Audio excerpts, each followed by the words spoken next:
I hope that you'll stay tuned to the end of the program today to hear more updates on the next initiative components and what we have on the calendar for 2021. So you may be asking yourself, why now? Why are we launching She Flies today? Well, through our work at Sport Oregon, we've come across some statistics that are pretty hard to ignore once you've seen them. For example, did you know that today girls are still 2 times more likely to drop out of sports participation by age 14 than boys? Did you know that annually boys still get 1.13 million more sports participation opportunities across the nation than girls? And did you know that among coaches, less than 30% of our youth sports coaches are women? And lastly, did you know that in adulthood, men are still 2 times more likely to report that they play sports recreationally than women? As a girl who had the opportunity to play sports all the way through high school and even in college, and as a woman who now appreciates how the lessons that I learned in sports really do help me every day in my career, my relationships, my confidence, my life in general, these statistics make me sad and frustrated. But what these statistics also reveal is a starting place for solutions, whether it's learning and addressing why girls are quitting sports, whether it's making sure that girls have more opportunities to start playing sports in the first place, or whether it's making sure that our girls have more positive female sports role models and coaches around them. There's clearly work that we can do. And that's really why Sport Oregon has launched She Flies. So I want to give all of you a question to think about as we kick things off today. If you're playing sports now, maybe in high school, college, even professionally, we're curious, do you ever think about quitting your sport? And let's open it up to include everyone that might be listening in this question, even if you're a few years out of playing sports in high school or college. If you did play sports back when you were in high school or college, did you have times when you seriously thought about quitting your sport, maybe before your eligibility was over? So you'll see that a little live survey question popped up on your screen. We hope you'll take a minute to answer. This is anonymous, no names, just numbers. Meanwhile, while we have that question up and are letting people participate in the poll, we also have a quick surprise raffle drawing. That's right, raffle prizes, everyone. We're going to be randomly selecting a few raffle winners throughout the program tonight from the list of names that are currently on Zoom. So be listening for your name. If you hear it at any point as a raffle prize winner, only thing you need to do is open up the little chat box function on the bottom of your screen and send a message to the chat that says, "Hi, I'm a raffle prize winner." And we actually have a chat moderator, Micah, who's going to follow up with you individually to set you up with your raffle prize. So let me pull our first winner of the night, Sarah Berwick, raffle prize winner 1. So Sarah, if you're on and can hear us, just send a hi to the chat and Micah will get you squared away. Okay, let's go back to the question on the screen here. Hannah, do you want to show the answers? Wow. That's pretty interesting to see because I know that we have a lot of current and past athletes as well as people that just have really made sport a part of their life on this event right now. And yet 78% of our group here answered yes. Interesting. Okay, so we wanted to ask you that question today because Providence Sports Medicine actually asked this very question to a group of Portland Public School female athletes, and we were very surprised by their responses as well. At this point, I would like to introduce Chris Van Wagner, the Director of Sports Medicine for Providence Health and Services in Oregon, and Stacy Cochran-Comstock, Program Manager for Providence Sports Medicine, to share more about the findings from a 2019 survey project done with local female high school athletes at the Pacific Office Automation Holiday Classic High School Girls Basketball Tournament. All right, I see Chris, I see Stacy. Thank you two for being here today, and I am going to let you take it away. Thank you for letting us share the work that we've done to encourage sports and youth engagement in our communities. So we really appreciate that. And Alex, I know you're going to drive, so I appreciate that as well.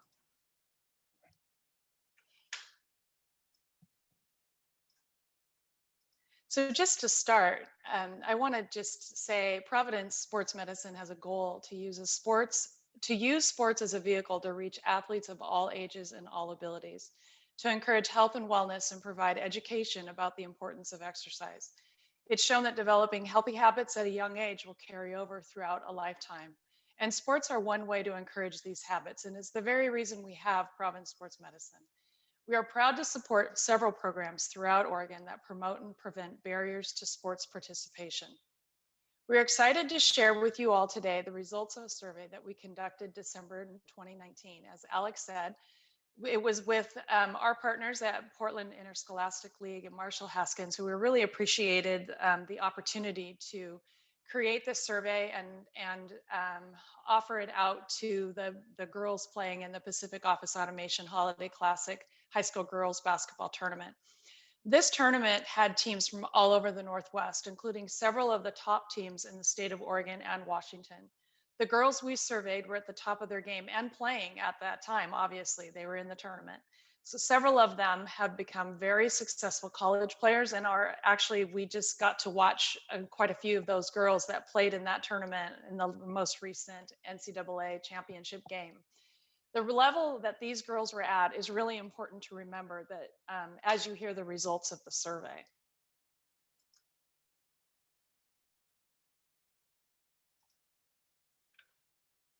I'm sorry, I just need to do something here. I was making sure we were on the right page there, Alex.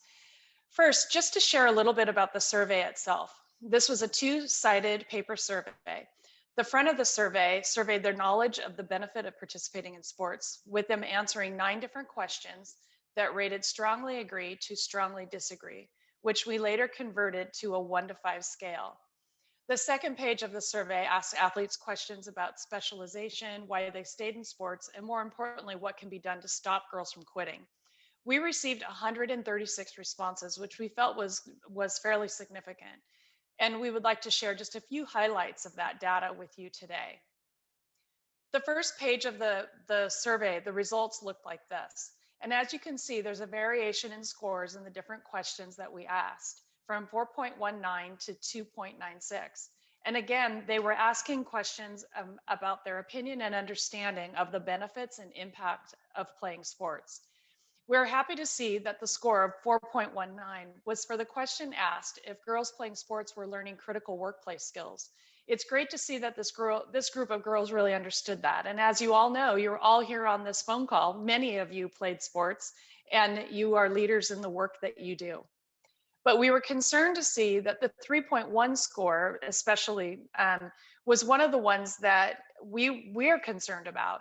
And the question asked if the #1 reason girls played sports was because it was fun. And a 3 is really a neutral response, right? So that is just not what we want to see. And remember, these girls were surveyed, they were at the top of their game. They're playing in top programs across their state, and many went on to the next level. And it's sad to see that they didn't spend their time playing because it was fun. The second page of the survey gave the girls the opportunity to freely answer and fill in the blanks. And the focus for this page was why girls stay in sports, and more importantly, why they quit and what we can do to stop girls from quitting. In this part of the survey, we learned a little bit more about the girls. They averaged playing 1.86 sports, so therefore there was a lot of multi-sport athletes. And although 44% of them felt that in order to be successful, they needed to specialize in one sport. And those that said they specialized in basketball did so by the age of 12 and a half, which is an interesting number when you think that girls drop out after the age of 13 at a much higher rate. So one of the questions asked if the girls had ever thought about quitting. And I believe we just came up with 78% for this group. And startling, we thought maybe 51% wasn't quite as bad, but 51% of the girls thought about quitting at some point. Now, remember though, these girls were actively playing their sport that they loved at a high level at this time when asked this question. So this brings concern to us. And we want to know, why did they stay in the sport? Why were they there? We want to highlight just a few of those questions. The first question is, what do you think is the main reason girls quit playing sports? So we wanted to ask these girls that question. Again, they were able to freely just answer and fill in the blanks. So we had to summarize their responses. And for this question, we put those into 4 main categories.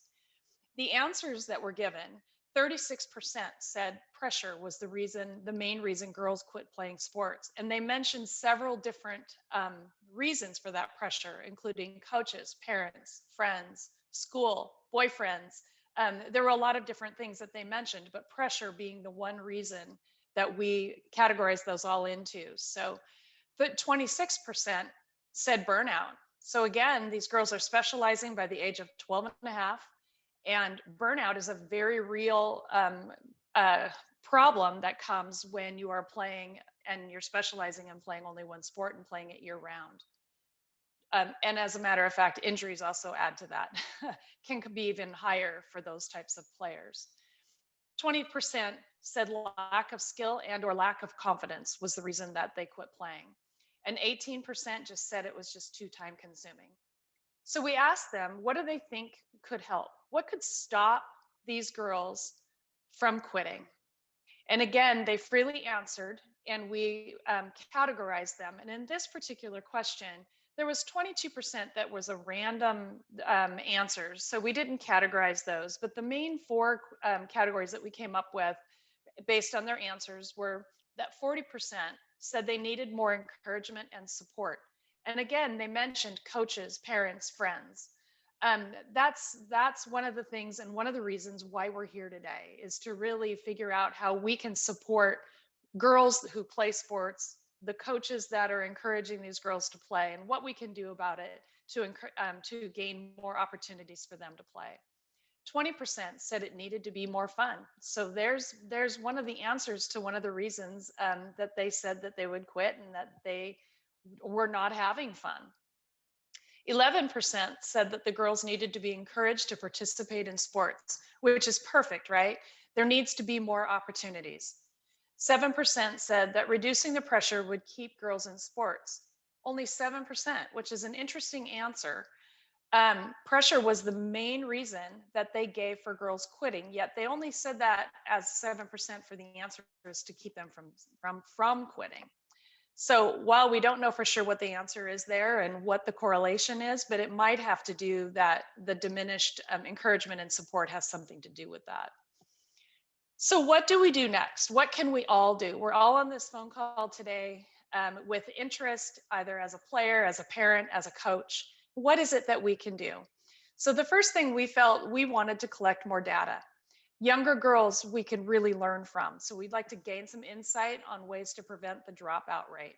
And we'd like to look at different sports. And as a matter of fact, all of you on the phone today who are a girl in sport under the age of 18 will have the opportunity to answer this survey. And I think Alex will tell us a little bit more about that later. We'd also like to encourage working and supporting girls' programs in our communities. We'd like to encourage positive role models, and specifically women coaches.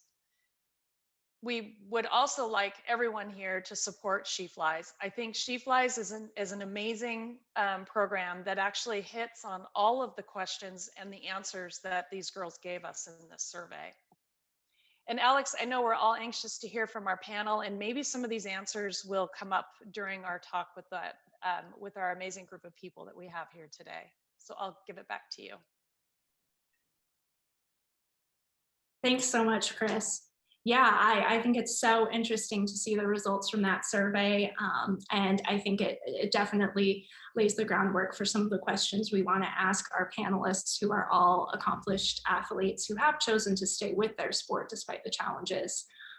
So yes, we look forward to hearing from them. Before we move into that panel discussion, it's raffle time again. I just want to announce we have a raffle prize package waiting for Becca Rottenberg. So Becca, if you are listening and you can just send a little hello to the chat string, our chat moderator, Michael, will follow up with you. At this point, I am honored to introduce our featured panel moderator and our panel speakers. So panelists, you can go ahead and turn your cameras on so our audience can see you and meet you. And I am going to introduce Our panel moderator moderating today is Sasha Spencer. Sasha is no stranger to participating in sports throughout life. She currently serves as the Athlete and Team Experience Director for the World Athletics Championships, Oregon 22. She previously served as the Director of External Affairs for Tracktown USA, where she was instrumental in the delivery of the 2012 and the 2016 U.S. Track and Field Olympic Team Trials and multiple other world stage events and national championships that happened during that time. And prior to hosting world-class track and field meets, Sasha was competing in them herself as an 800-meter specialist for Nike for 8 years. She also attended North Salem High School right here in Oregon before earning a degree from Georgetown University, where she was a 9-time NCAA All-American in track and field. And she was even recently inducted as a member of Georgetown's 2020 Hall of Fame class. Sasha, we can't thank you enough for being here today. The floor is yours to start our panel discussion. Thank you very much, Alex. I appreciate you guys having me. It's always fun to get together with like-minded women and help find solutions to things we all agree are challenges. I want to thank Sport Oregon and Providence for your continued support. There's people who I see on the screen who have been a supporter of not just these issues, but of me personally for years now. And I appreciate you continuing to be champion for our women and girls. I want to start by introducing our impressive panel, and I will go in no particular order, but I'll start with Destiny Rodriguez. She is a sophomore at Westland High School, and she is a wrestler. Destiny is ranked as one of the top girl wrestlers in the nation at 145 pounds by USA Wrestling. As a freshman, she won the 2019 Oregon State Championship and a 2020 OSAA Girls Nat North Regional Championship. She also has experience on the world stage. In 2019, she won the U15 Freestyle National title, U15 Freestyle World Championship title in Hungary, and was a 2019 Oregon Girls Classic Triple Crown champion. Welcome, Destiny. Sophia Castilloni. Thanks for being here. And Sophia Castilloni is a senior and biology major with Spanish and math minors at University of Portland, and she is a cross country and track and field athlete. Her team recently clinched the second place title in the West Coast Conference Championships and was 22nd as a team at NCAA Nationals. She's been a member of the Student Athlete Advisory Committee for 3 years, serving this year as president, and recognized as one of NCAA's Elite 90 award winners. Now, this is a prestigious award that recognizes the top GPA within the 90 NCAA championships. So that's really, really a prestigious honor. Thank you, Sophia, for being here. Thanks for having me. Michelle French has been a figure and a fixture in sports in Portland for a very long time now. She's a former University of Portland All-American defender, but also a member of the U.S. Women's National Team from 1997 to 2001. She's an Olympic medalist, played on the silver medal winning team at the 2000 Olympic Games, and U.S. Women's National Team assistant coach from 2013 to 2017. She's currently the women's soccer head coach at University of Portland. Thanks for being here, Michelle. Thanks for having me, Sasha. I'm super excited about it. Yeah. We have a 1-2 punch here with the Hill family. I'll start with the athlete in the family. Jenny Hill has been a Special Olympics athlete for almost 25 years. She's trained and competed in gymnastics, aquatics, powerlifting, softball, basketball, bocce, and bowling. And I'm proud of myself for knowing how to pronounce the word bocce, how it's spelled. Jenny competed in 2003 Special Olympics World Games in Dublin, Ireland, where she became a gold medalist in gymnastics. She also brought home several gold medals competing in gymnastics in 2005 Special Olympic Games in Ames, Iowa.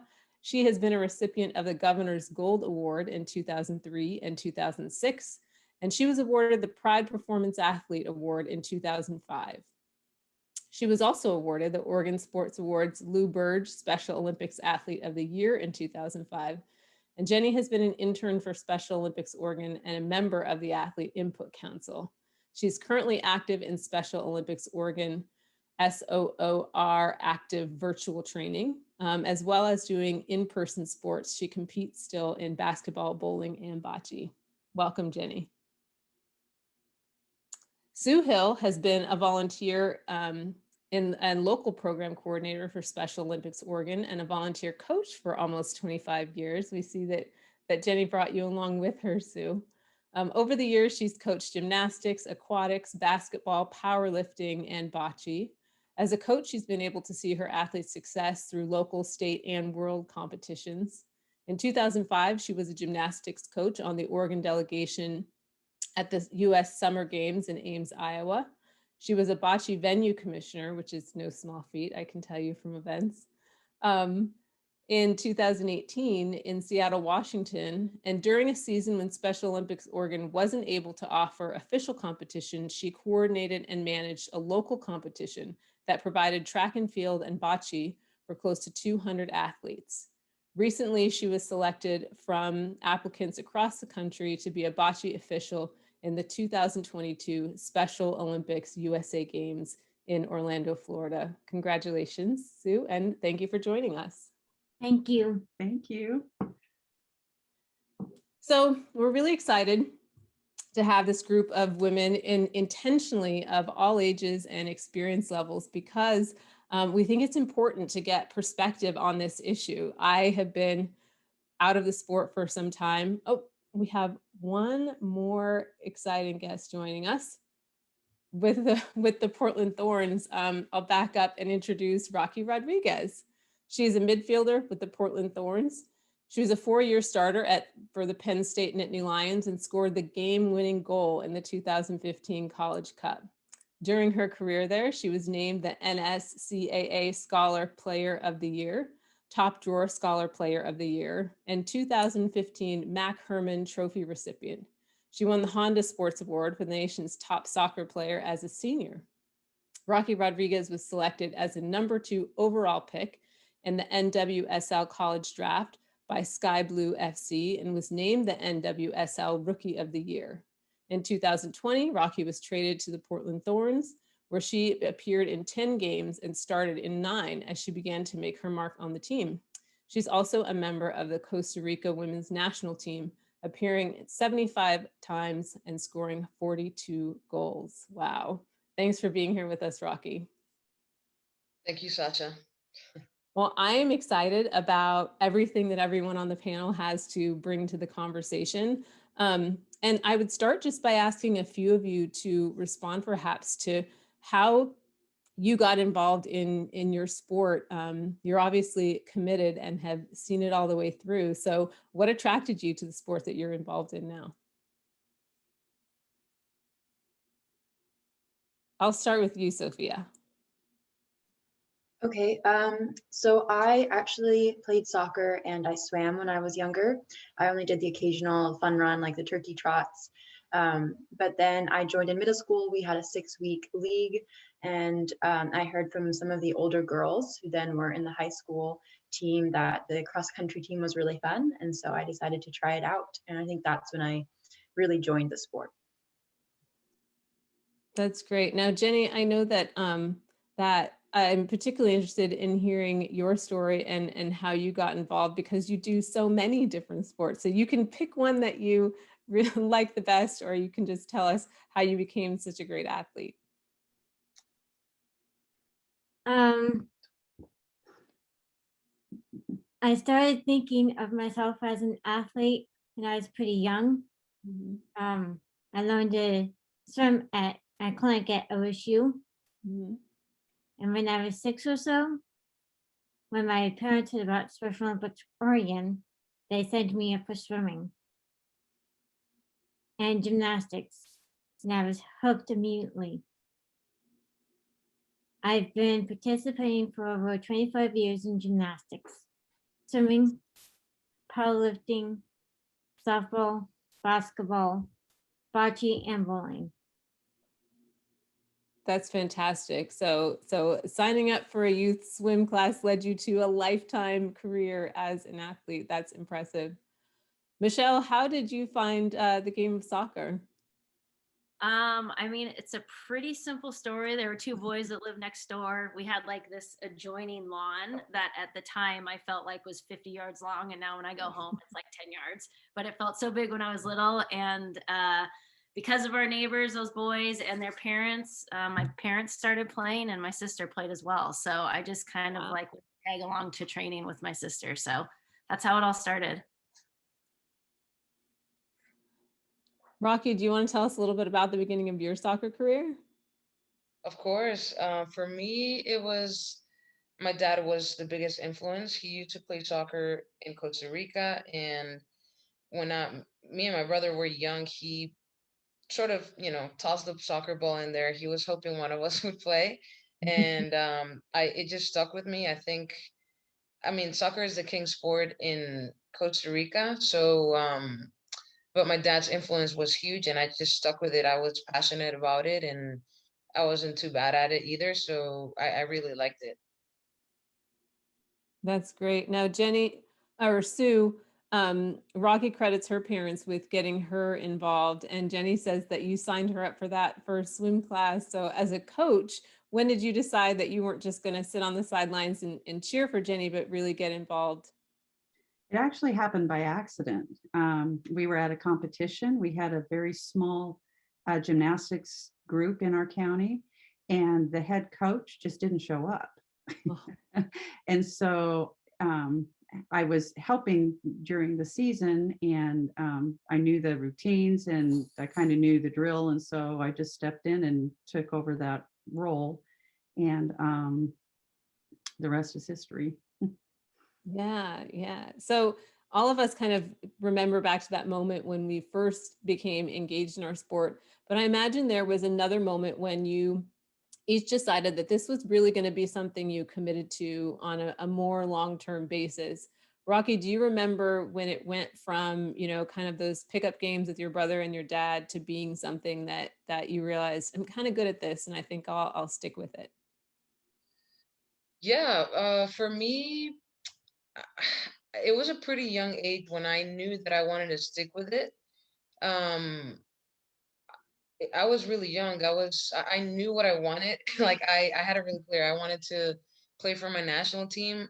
Mm, As soon as I realized that the opportunities in Costa Rica weren't huge for women in sports, mhm, I my dad somehow knew about college sports here. mm. So I also wanted to use the sport to get a degree. And but yeah, I was young. I think like what, about 7.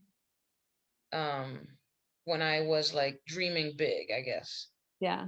And that's one of the things you said in there is so very important to the issue that we're talking about, in that for people in different communities, both nationally and internationally, sport really represents an opportunity to get an education, potentially paid for, and to change life circumstances, not just for themselves, but potentially on a generational level. So I love that you brought that up. Um, Destiny, you're competing at the high school level right now, and I'm curious as to whether or not you have an eye towards extending your career beyond high school competition, and if so, when did you kind of flip that switch in your brain and say, I think I'm gonna take this seriously? Well, for a while, I've always wanted to like compete at the Olympic level. Like that's always been my goal. Right now, it's just like making the world team, which is coming up pretty soon. And then, yeah, but I started thinking that when I like first won my match, like when my first match, um, went to my first practice, that was always my goal was the Olympics. Mm-hmm. What about you, Sophia? Do you remember when you decided that you would pursue track and field and cross country on the collegiate level? Yeah, so I think it was a little bit more fluid. I didn't think of myself, as like, oh, I'm an athlete. I just thought like, oh, I like playing sports. And then I think that identity took more shape when I started missing class for, different competitions. And I said, okay, well, I actually really do enjoy this, second thing that I'm doing, this athlete identity. And that's when I started thinking about pursuing it in college as well. That's great. Michelle, I have kind of a 2-point question for you. One is about your decision to really pursue athletics and your sport at a high level. And the other is the decision to get back into the sport as a coach. How did each of those things occur for you? I think just as far as participating in sport, I mean, I didn't choose necessarily soccer right away. I think I played basketball and softball and I did track. So I was one of those multi-sport athletes. I just think all of a sudden I was more successful at soccer for probably from like 7th grade and on. And so similar to Sophia, I was missing some high school commitments and I couldn't go to the track meet because I had to go do this other soccer event that was out of town. And so everything just kind of evolved in terms of that for playing soccer. And then from a coaching standpoint, I really enjoyed coaching starting in high school. And I think I had so many impactful coaches along my playing career that I really wanted to give back, but also put myself in a position to, I think, be able to continue to do what I loved while I could no longer really run around anymore as fast as I used to. But I think, to have the opportunity specifically to be back at UP and coaching again is an incredible opportunity for sure. Thank you. I think it's so important that you mentioned that you had impactful coaches, and we thank you for becoming one of those for probably countless girls. And it's one of the things that, as Chris Van Wagner mentioned, is really important to us, that we get women like yourselves back into sport, who can bring with them their experience, but also just that passion for inspiring girls to continue to participate.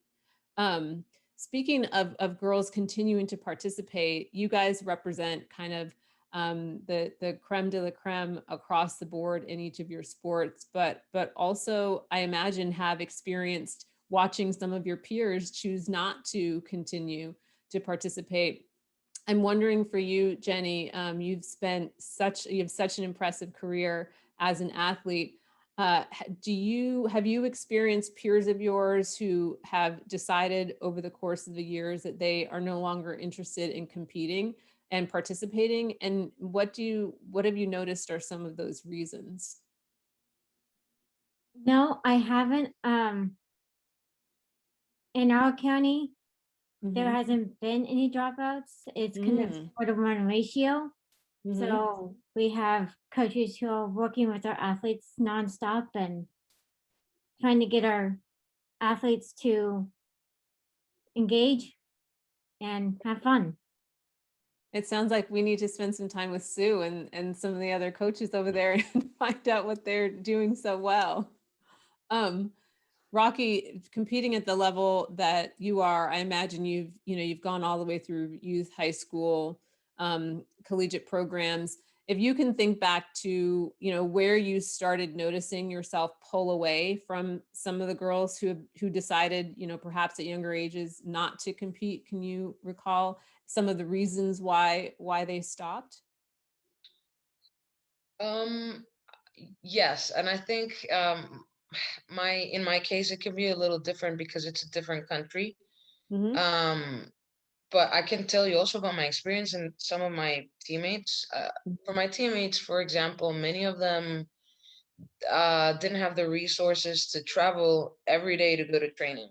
And that's just, it comes down to social problems. It's not even about pressure or something like that. At that point, it's like, oh, we wish we had that pressure. Right. But for myself, though, I was lucky and blessed that I had the means to be able to, train and whatnot. Yeah. At one point, I thought of quitting because it just felt like the structure of female female athletes and just athletes in general in Costa Rica, there's no such thing as, for example, the structure that people have here in the US of high school and college. Everything is set up for people and athletes to succeed. At home, I found myself in high school just trying to make up for the classes that I would miss. And when we would travel with national team, at the same time, I was trying to figure out how to get colleges to know about me. So I was doing a lot of work, and it just felt like I didn't have the support from like a systemic point of view. Mhm. And it just felt like that's what I mean when I say lack of opportunity, because it just felt like I had so much desire to excel, but Yeah. there wasn't the opportunity to do that. So I was really close of giving it up because I was burning out, I guess. Mhm. From that perspective of like, I was trying to do the impossible all by Yeah. myself.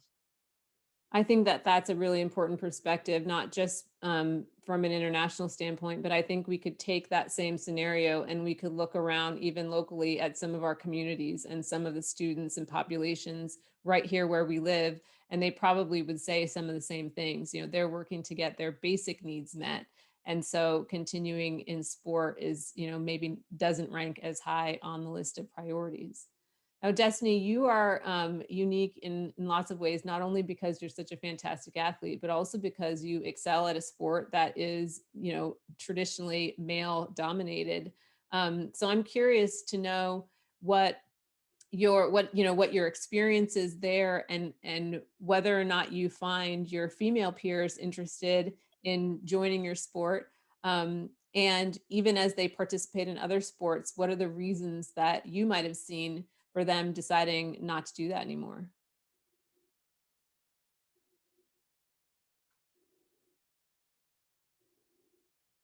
I think Destiny might be frozen. I'm super curious to hear her answer. So when she does pop back Oh, on, I'm sorry.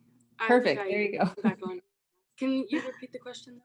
I definitely will. So you are an athlete in what's traditionally a male dominated sport. And so I would ask you particularly, you know, what has compelled you to continue participating in the way that you have, and what do you feel might be some barriers to girls participating, either choosing to join your sport as wrestlers or continuing their participation even in other sports?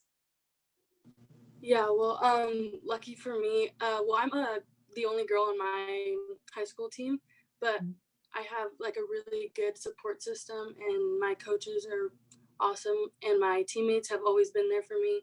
Wow. They know what I'm capable of, so they've always been super supportive. But it's not like that for everybody. So I've seen a lot of girls quit because they don't have the coaches that believe in them as Mhm. like I did. Mhm. But yeah, I was just really lucky to have such a great support system. They kept me going and kept me in the sport. And as a high school student athlete, when you look at your peers, even in other sports, as you move from freshman year through the ranks, do you know, or even just the girls who came up with, you know, who were in middle school and might have participated in sports and then decided not to at the high school level, what are some reasons that that they would give? Well, it would probably be like that support system, Mm, not having the coaches believe in them, or just not having like teammates mhm, who helped them out or believed in them as well. So mhm, that would probably be a big one. mhm. Michelle, as a coach, I'm curious what you see. I imagine and you said you've been coaching for a long time since high school, that there's a lot of kind of sideline locker room conversations with girls who are thinking about giving it up, or maybe have made that choice. What have you seen is, if any, patterns along those lines? Yeah, I think similar to Rocky, or at least along the same lines as I think financial Mhm, responsibility in terms of, at least for soccer, I know is a huge thing why some girls end up quitting. I think transportation to get to and from training. I mean, I remember back in the day when I was playing, we had a carpool and we'd like go pick up 4 or 5 kids that just couldn't find their way to get to training. So yeah. I think that can be a roadblock for some girls.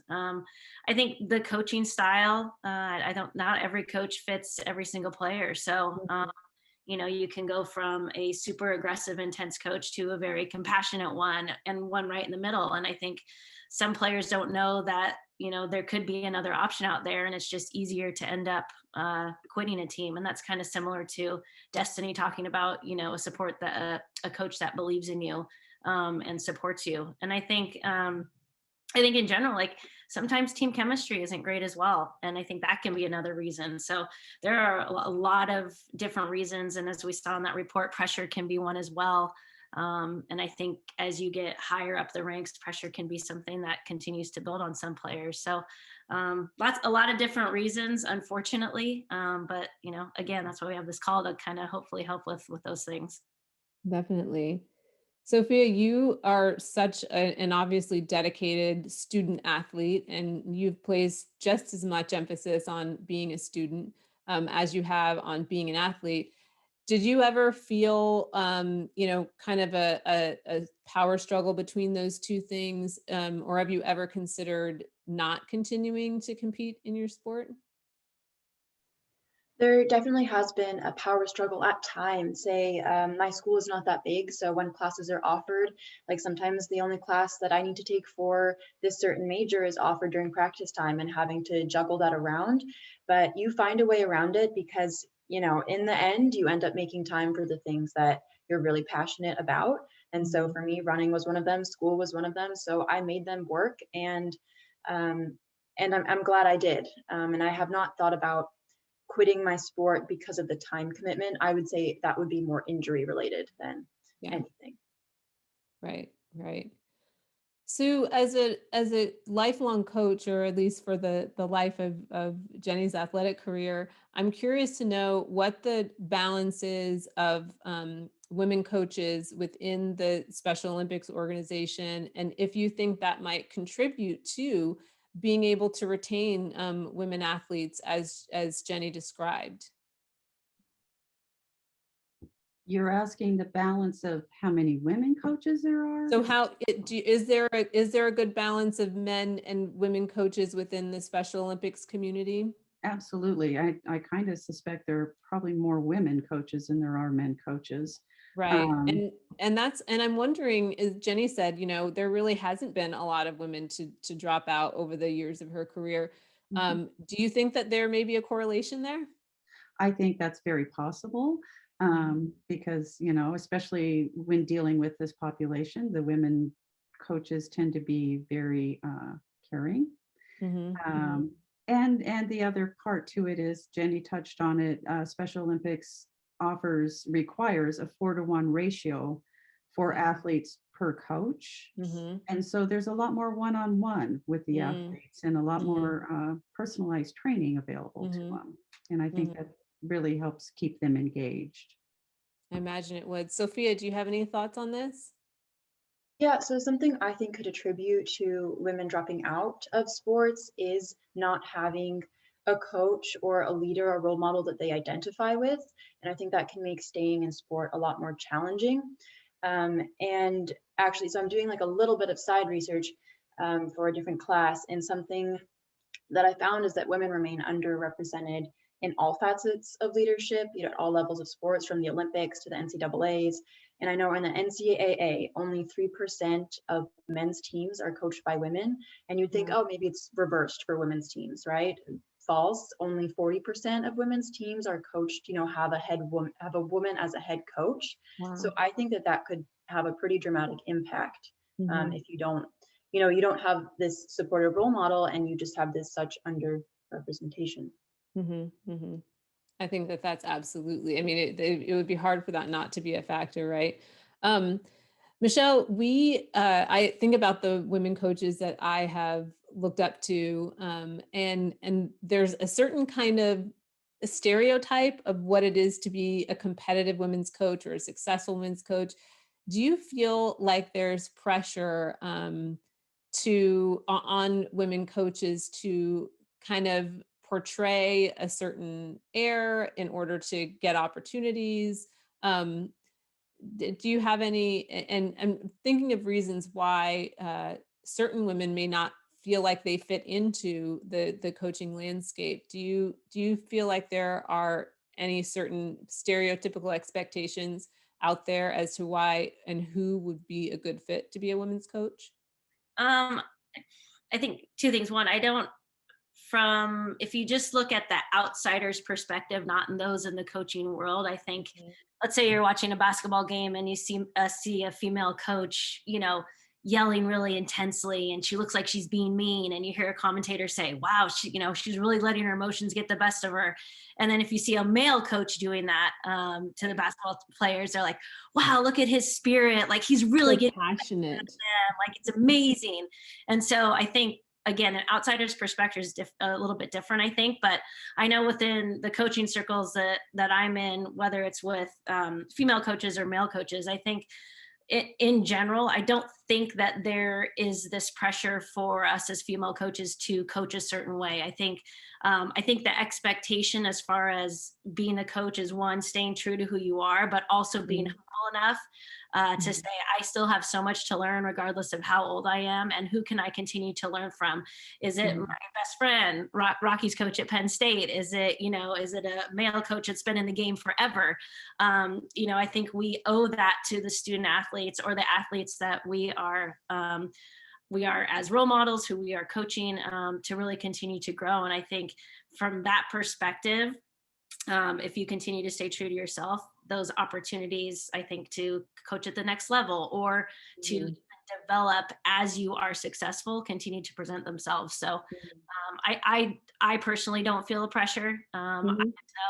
I will land as a coach with an organization, with a university that believes in who I am as a person and as a coach. Right. Very good. I'm wondering if, as each of you guys have continued, obviously, to participate in your sport and have kind of bucked the trend. And some of you do have opportunities to talk to younger female athletes about your commitment to sport and potentially theirs. I wonder what you would say. How would you counsel for the athletes or current athletes? I wonder how you would counsel other younger athletes and encourage them to continue participating. And then for the coaches, I wonder what you say to girls who express a desire to drop out of their sport. We'll start with Rocky.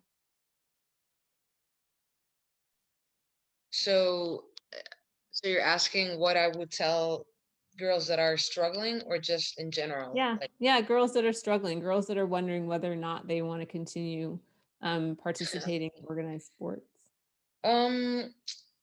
Well, obviously I can only speak from my own experience, and to me, I much rather try and fight and struggle for something that I love doing, and just get complacent and just give up and do something that I'm not necessarily as passionate for. So obviously, like, it's not an easy journey. It's not for many people, but at the same time, you have a chance to make an impact and make things better, hopefully for the future generations. And also, like I said, it's just sticking with what you're passionate for. To me, that is worth it. So that's what I would say.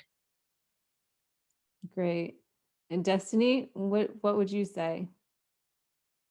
I think I would tell them that it's all worth it. Me being a female in like a male dominant sport, I have like more opportunities, I guess. Like more colleges probably will look at me just because there's not many women wrestlers. So that would be like a big point, that they would just have more opportunities, more to get their name out there.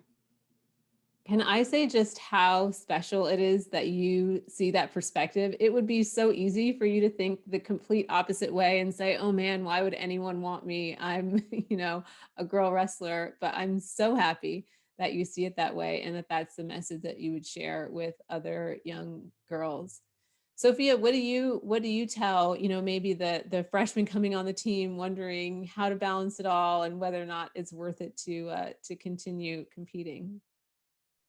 Yeah, I would tell them to stick with it if it's something that they enjoy. There's lots of skills you learn, and you make, I think, some of your closest friends on the team, and friendships that last beyond just that sport. And there's also a lot of different avenues for sports. You don't have to do college sports, right? You can There's lots of leagues and rec teams. And so maybe that time commitment, if you have other interests, it's fine to join a rec team. I think the majority of my friends who didn't pursue college sports, they're like, no, I'm done with sports. Within the first semester of college, they all joined a club team just because they missed playing. And so that's also a really great opportunity to keep playing your sport. Absolutely. And Sue, when you're trying to encourage girls, you guys have a great retention rate. So maybe it's not to keep from quitting, but when they're struggling and having a hard time, what sorts of things do you say to encourage them to continue? Well, definitely stick with it. If it's a sport that you love, it's worth the effort, it's worth the time. I just like to really be encouraging to the athletes because, you know, not every hit is a home run, not every leap is a 10. And I just like to encourage them and have them do their very best. Well, I just really, really appreciate you guys all being here. I think that this different array of perspectives has been illuminating for me and heartening to hear. I think that as we continue to tackle this issue and work together to find solutions, it's important to have people who come from different perspectives and have different insights to offer. So I thank you so much for being here with us today. And we hope that you'll continue to engage in this conversation with us as we work to help more girls see the benefits of lifelong commitment to activity, right? Even if it's not in organized sports. Thank you very much. Alex, I will turn it back over to you. All right. Thank you again, Sasha, all of our panelists. I know the time just flew by. I've been on the edge of my seat here listening to all of your responses, and I hope that everybody else in the audience felt that way too. So thank you again for taking the time to share your stories, your thoughts, your insights. This has all been very valuable. And like Sasha said, it's just the beginning of a larger conversation that we really hope we can utilize the She Flies platform to keep going over the next days, weeks, months, and into the future. As promised, we have one more raffle prize drawing to round out our hour here. So Glenna Andrews, if you are still logged on and listening, you just won a raffle prize. Just send a hi in the chat and Michael will follow up with you. I also just want to wrap up this afternoon by sharing a few more updates on what you can expect to happen next from She Flies and Sport Oregon. We have two important announcements. First of all, we will be launching our She Flies website and resource hub this summer. You all had an opportunity to sign up for email updates from us when you initially registered for this event through Eventbrite.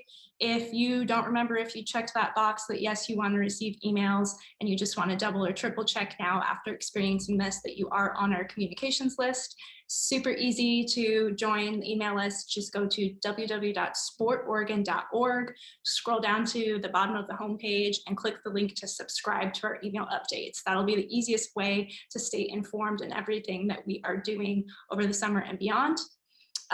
Secondly, we are so excited to announce that the next big piece of the She Flies initiative will be launching a Oregon-wide community grant program that will provide the opportunity for existing programs or new programs popping up throughout the state that are really working creatively to provide new opportunities specifically for girls or women to apply for some financial support from Sport Oregon and our She Flies partners.